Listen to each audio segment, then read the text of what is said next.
Hello friends, welcome my channel Prabha vlog. இந்த பழத்தை நான் ஃபஸ்ட்டு பார்க்கும்போது கூட இதோட பழம், இதோட பெனிஃபிட்ஸ்னு எனக்கு தெரியாது. இந்த பழத்தை நான் சாப்பிடும்போது ப்ரெஷர் பழம் இது மாதிரி தான் கேள்விப்பட்டு சாப்பிட்டேன். உண்மையிலேயே இந்த பழம் தேன் பழம். ஒவ்வொரு ஊரில் ஒவ்வொரு பேர் இந்த பழத்துக்கு உண்டு. வெளிநாட்டுகளில் அதிகமாக காணப்படும் இந்த மரம், இந்த பழம் எல்லாமே. நம்ம ஊரில் அங்கங்கே எப்பயாச்சும் தான் கண்ணுக்கு தட்டுப்படும். இந்த பழத்தை சாப்பிட்டா அவ்வளோ ஹெல்த் பெனிஃபிட்ஸ் இருக்குது.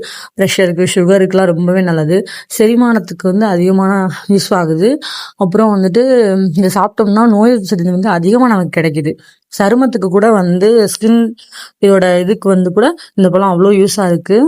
இந்த பழத்தை சாப்பிட்டோம்னா இப்போ டேஸ்ட் ஒவ்வொரு ஆளுக்கு ஒவ்வொரு பேரா. எனக்கு இந்த பழத்தை சாப்பிடும்போது 15 டேஸ்ட்டு தான் எனக்கு கொடுத்துச்சு. பழத்தை சாப்பிடும்போது ஸ்மெல்லு, அதோட டேஸ்ட் எல்லாமே 15 டேஸ்ட்டை தான் எனக்கு கொடுத்துச்சு. இந்த பழத்தை சாப்பிட்ட வரைக்குமே எனக்கு பழம் பேர் தெரியாது. தேன் பழம் அப்படின்னு சொல்கிறாங்க. சாப்பிட்டா வேற லெவல் டேஸ்ட்டாக இருக்குது. நோய் எதிர்ப்பு சக்தியை அதிகமாக நமக்கு அதிகரிக்குது. சின்ன பிள்ளைங்களுக்கு பெரியவங்களுக்கு எல்லாருமே சாப்பிட்லாம். சுகர் பேஷண்ட்டு, ப்ரெஷர் எல்லாருமே சாப்பிட்லாம். உங்களுக்கு கிடைச்சா கண்டிப்பாக அந்த பழத்தை வாங்கி சாப்பிடுங்க ஃப்ரெண்ட்ஸ். ரொம்பவே ஹெல்த் யூஸ், கண்டிப்பாக சூப்பரான பழம். இந்த வீடியோ பிடிச்சா லைக் பண்ணுங்கள், சப்ஸ்கிரைப் பண்ணுங்கள். பாய்.